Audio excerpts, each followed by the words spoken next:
Just give it a sec to sync up. Hey, everybody. Welcome to MMA Island. I'm Slick Diaz. I'm joined by UFC welterweight and Queens representative, the bad man from the boroughs, rude boy himself, Randy Brown. How we doing, Randy? I'm good. How's everything, man? Oh, it's can't complain. I got an interview with the man himself, so pretty good. Yeah, okay. Thanks for having me, man. I appreciate it. Oh, man, pleasure's all mine. Before we get into the fight talk, I wanted to ask you about your podcast. You got the Pro and the Bro. How's that going? And do you want to tell us what that is, when it's on, and where we can find it? It's going pretty good. Actually, the reason I got the whole setup right now, the show starts in about 40 minutes. So we're here just setting up, you know what I mean?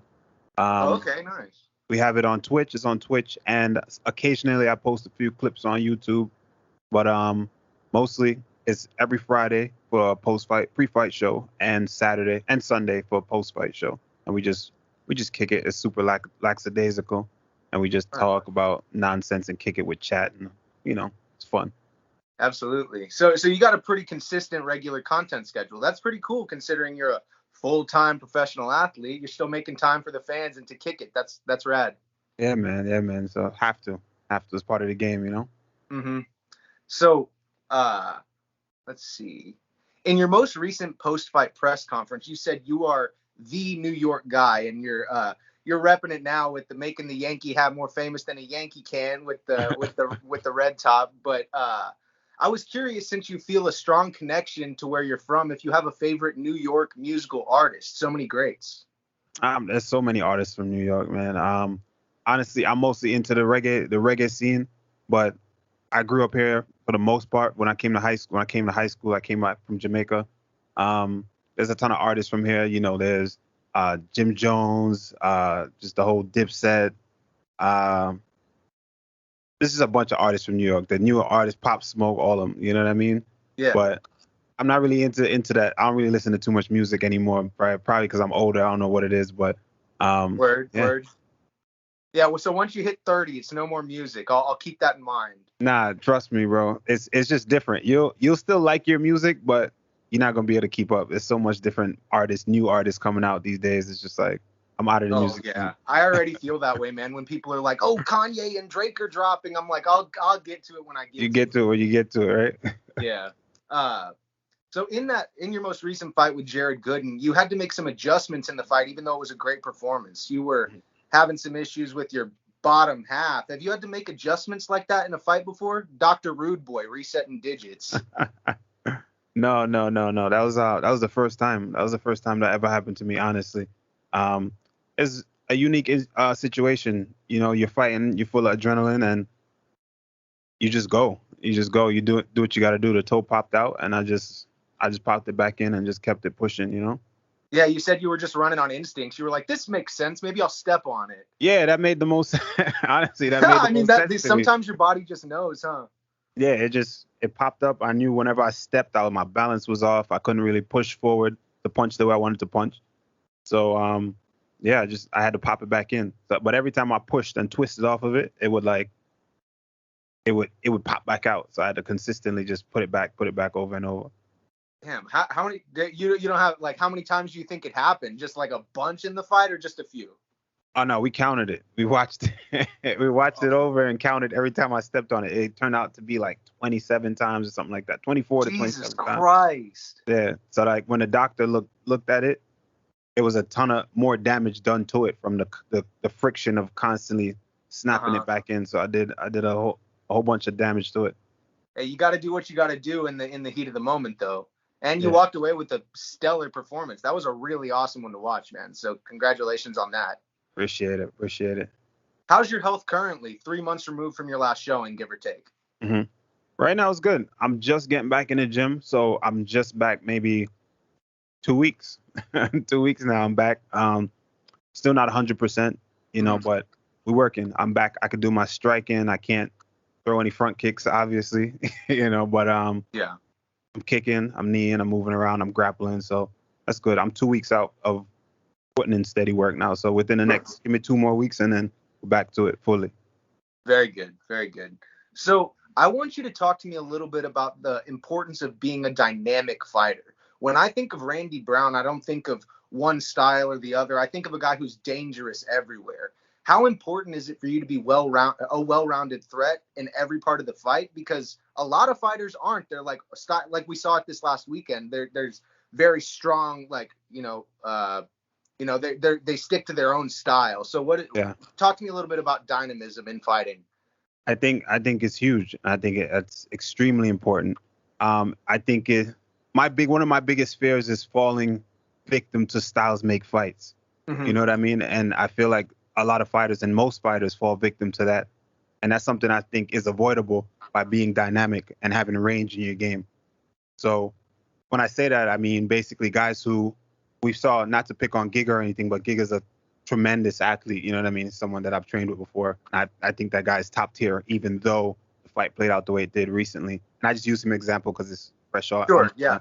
But you can see kind of how the way he was taken advantage of in certain areas of the fight game, right? And that's something I look at as a younger fighter, looking at the guys ahead of me. I'm always looking at, all right, well, if someone can be exposed, be good in one area and be exposed in another area, I think that's a massive flaw in anyone, you know? So I don't seek perfection in anything, right? Because it's going to be hard for any of us to be perfect in anything, but I just want to make sure I cover all my corners and just make sure that I'm well educated in every art, you know what I'm saying? In every part of the game, you know? So, and when I go out there and fight, I don't try to stay to one thing. Like, oh, well, I know I'm a good striker. People have me as a good striker. I'll let the people kind of like give me what they think I am and mm-hmm. put me in that box. So like, oh, well, he's a good striker, right? But I also can grapple. So I also want to show that I can grapple. I want to be dangerous wherever the fuck I'm at, man. Just put it like that. You know, wherever I'm at, I'm looking to win. That's it. No, in the modern fight game, I mean, it's MMA for a reason. You got to mix it up or else you're going to fall behind. And I think that's one of the most promising things about you as a fighter is that you can take it anywhere at a moment's notice and thrive. Like you really excel in, you know, switching it up on a moment's notice. So that's really cool. Absolutely. I think that's huge. That is almost, you know, one of the most important things in fighting in general. I think just being able to some guys, they want to fight and they want to show their whole skills, everything that they can do. But sometimes I feel like the best thing that you could do is just try to win everywhere. Yeah. Sorry, my dog is having a field day. Oh no. You trying to get that thing off his neck? Dude, for real. She's been in the cone for about 6 days now. She's a 10-year-old and she got fixed, like neutered or spayed or whatever. So she's got these staples in her and she's a bad dog anyway. So she's just walking around with the cone everywhere on her head.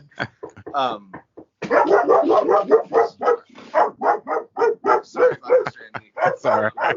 Give me 1 second. All right, cool.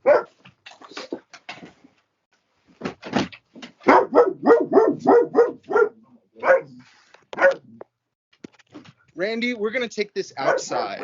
Sorry about that. All right. You're good, man. All right. Jeez.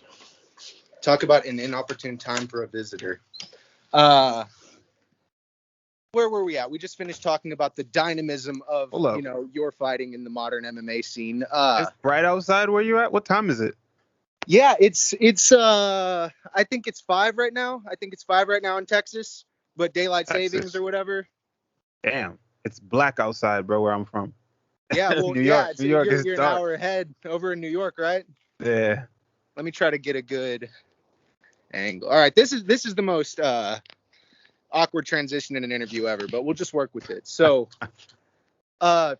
two of the guys who have beat you previously, Vicente Luque and Belal Muhammad, they're both streaking and they find themselves at the top of the division. What do you think of their development since you faced off with them? And can you give me a little bit about the state of the welterweight division as a whole? Ah, man, those losses aged well, I guess.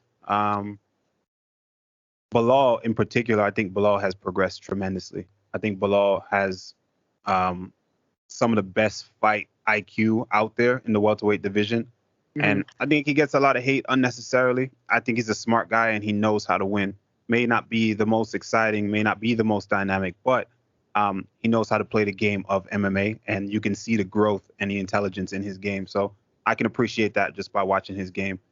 Vicente Luque, same thing, big power. He's extremely consistent in his style. He's always been consistent. He's coming forward. He's throwing big bombs. He's dangerous wherever. He can also submit you. He can also KO you. Power in both hands. I think he's also right. What is he ranked right now? Number 5. Yeah, I guess he's somewhere in there. I had my computer and my whole setup over there. I'd hold it up all nice, but yeah, probably somewhere around there. Okay.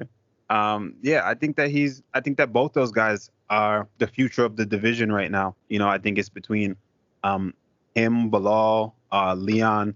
Those are the guys right now at the top, and I think those are the guys that we're going to be seeing a lot of, until later down the road when guys like myself start to, start knocking on the door.